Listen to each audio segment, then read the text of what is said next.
Happy day, dear children. Welcome to 6th standard English class. Hope you are all good. Now we continue the lesson, the song from heaven.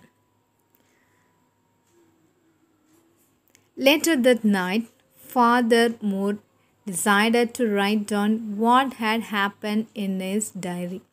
As he started writing, the words seemed to have a will of their own. Quite naturally, his lines flowed into beautiful verses.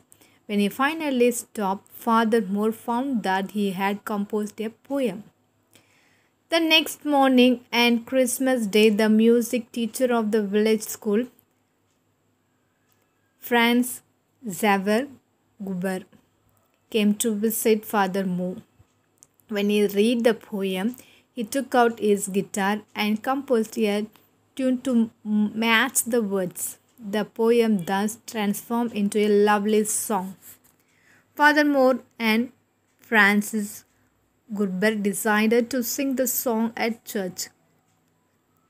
They sang to the accompaniment of Francis Gerber's guitar as the church organ was out of order.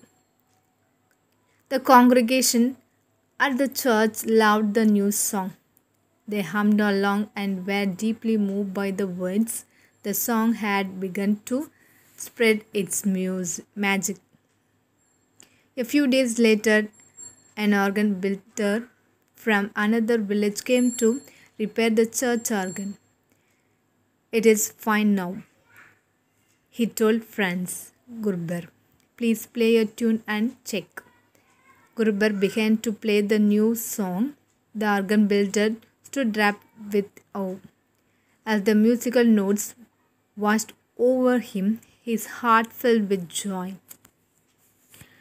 I have never heard this song before. Can I learn it? Asked the organ builder. My friends and neighbors would love to hear it. Franz Gerber agreed, and that's how the song took its first step outside the tiny village where it was born. The organ builder gathered the children of his village and taught them the song.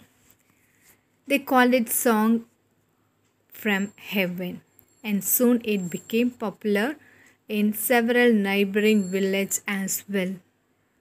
In time, the song reached the lips of the most wonderful singers, the Starazer children of the little village. Everyone agreed that the children, Caroline, Joseph, Andres, and Emily, sang like angels. They were often called to sing at local events, though little Emily was so young that she would barely pronounce the words of the songs. Their parents were glowmakers. Every year in spring, the family traveled northward to Lisbon to sell their wares at the annual trade fair. Leipzig was a large, busy city, and the children often felt lost and uncomfortable in crowded places. That year, when they were feeling particularly homesick, Caroline Starazer suggested, I know what will lift our spirit. Let's sing. Yes, let's, agreed the others. The children stood in a corner of the street and started singing. Of course, they chose their favorite song from Heaven.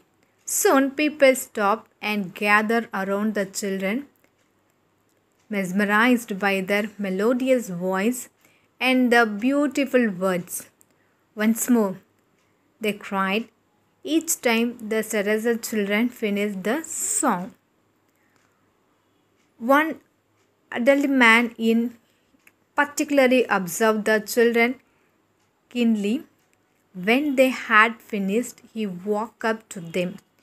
What an enchanting performance! What voice! He said, shaking their hands. Thank you, sir. I am the Director General of Music in the Kingdom of Saxony. We have a concert this evening. All of you must attend. I will talk to your parents, he said. We love to, the children exclaimed, delighted at being given this opportunity. That evening, the Teresa walked into the garden. It was filled with well-dressed gentlemen and ladies in fine gown.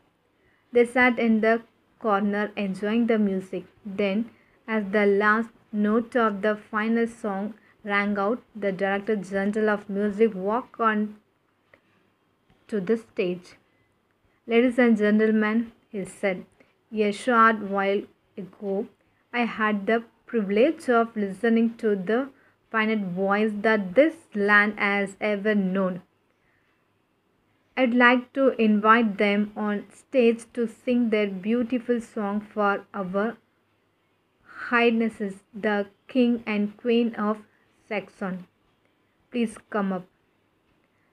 The Teresa's. The children turned crimson with embarrassment. The entire auditorium applauded, encouraging them along. Don't look at those people, little Emily whispered to her siblings. We should chase out our eyes and imagine that we are at home singing to our friends. The children nodded in argument. They began singing Song from Heaven, and when they had finished, you would have heard a pin drop. The stunned audience took a moment to recover from the spell of the song before they burst into thundering applause. Everyone got to their feet, giving the astonished children a standing ovation. Just then, a uniformed man walked up to the children with a message. The king and queen of Saxon wished to speak to them. What a moving song, the queen said after the children had crashed before her. We have never heard it before. Joseph cleared his throat and replied that it was a folk song.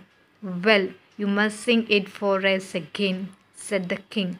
Come to the palace and sing it at the special Christmas service. This is how, in the Christmas of 1832, the song traveled to the Royal Saxon Court Chapel and enchanted the entire congregation. From there on, the song traveled around the world, capturing people's heart wherever it went, even through the pain and disgrace of World War First World War. Song from Heaven spread its magic on 25 December 1914. In the middle of the war, the English and German troops decided to call a Christmas truce. Soldiers of both armies sang this choral simultaneously. It was the one carol that both sides knew, connecting them in the midst of enmity and turmoil. The song continued to spread its joy and peace even today. The simple song from a tiny village in Israel now resonates in the hearts of millions of people every Christmas. Silent night, holy night, all is calm, all is bright. Round you, Virgin Mother and Child, Holy Infant, so tender and mild. Sleep in heavenly peace, sleep in heavenly peace. Thank you, children. Have a nice day.